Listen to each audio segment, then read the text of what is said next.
Hey, I'm Hope. Welcome to Just the Prelude. Read the Bible with me. I have a website, justtheprelude.com, where I have devotionals, just stuff God has taught me walking through my life. But right now, I'm encouraging people to actually read the Bible, starting with the book of Luke. We're going to dive right in. The introduction is the last video, so you can find it. But I'm hoping you have read Luke chapter 1, verses 1 to 25, so that we can chat. So it seems like a lot of people were writing about the same thing. Everyone had different recollections, kind of the way anyone over about 35 has their own personal story of 9/11. Luke was talking to all the eyewitnesses, researching the backstory, verifying his sources. Whoever Theophilus was, he had heard the stories too, and he wondered if they could possibly be true. Luke had done his homework. He had assembled his report. He refers to it as the things that have been fulfilled, meaning the ancient prophecies that had been fulfilled by the life, death, and resurrection of Jesus.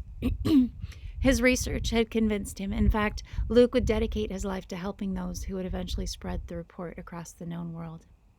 For that story, we have to wait for the book of Acts, which is basically Luke the sequel. Yes, they had sequels all the way back in ancient Israel. Now, Luke has already told us that he researched the things that had been fulfilled in recent times, and a quick search of prophecy turns up a lot about a prophet who would make way for the Messiah. So naturally, that's where Luke begins. Enter John the Baptist. Enter his parents, at least. And now the story begins. John came from a good home. He had parents who loved and respected God, who were from the tribe of Levi. That's the tribe that took care of the temple and served as priests. Up to then, John's parents had been unable to have kids. That would have been hard on both of them. Back then, barrenness was often seen as an absence of God's favor. So it was really kind of Luke to make sure we knew this wasn't any kind of punishment. It was just one of the throat punches life sometimes throws.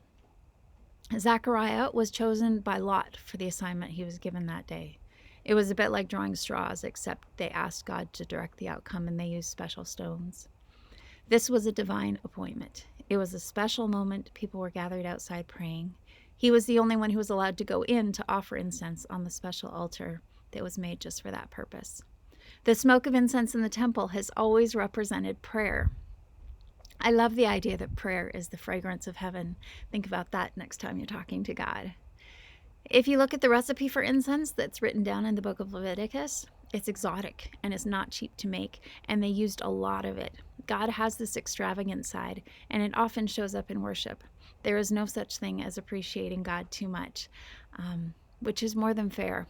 He is infinitely more extravagant in his love and kindness towards us. So Zechariah is burning incense on an altar, and suddenly there's an angel standing there, which would have been jarring. And then he delivers this absolutely astonishing message. My attention is drawn to the angel's claim that Zechariah's miracle baby was going to prepare people for the Lord, and that he would have the spirit and power of Elijah. That meant something to a Jewish priest of his time. He knew his scrolls, and that was a promise of fulfilled prophecy that had been lying dormant for like 500 years. It had been passed from generation. It was the hope of Israel, but how many people still thought it was possible? Try to visualize this. Gabriel announces to Zechariah that the Messiah, the person for whom every Israelite had been waiting for centuries, is on his way. And at last, Zechariah's son is the one who will prepare the way for him. That's a lot to process. Zechariah, bless his heart, asks the angel, how can he be sure that this is going to happen? And asks for a sign. And Gabriel responds, and I'm paraphrasing, that is the stupidest thing I've ever heard. I'm going to do you a favor and make it so that you can't say anything else until this kid shows up. And to be fair, Zechariah is looking for some kind of sign. My dude, you're in the temple because a divinely directed lot fell to you. An angel appears before you and gives you a message from God, but you'd like a sign. Sweetie, that was the sign. So anyways, he comes out of the temple. The people outside are getting worried because he's been longer than usual. And all he can do is wave his arms around and try to explain what happened. I guess there weren't a lot of notebooks and pens lying around. I do love that Zechariah stayed in Jerusalem and finished his term of service. For a certain number of weeks each year, different groups of Levites would serve at the temple. He was obviously in the middle of his term, so he shows up for work the next day like nothing happened. He can't talk, but he's got work to do, so he shows up to finish with his crew. Did I mention that this is a good man who really loves his God?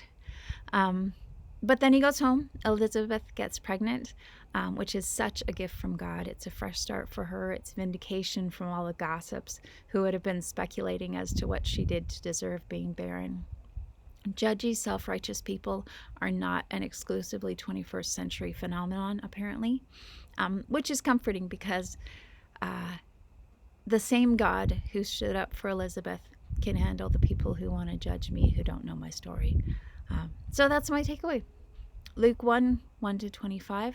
Next time we're going to be looking at verses 26 to 38. We're going to meet Mary. I hope you'll join me then.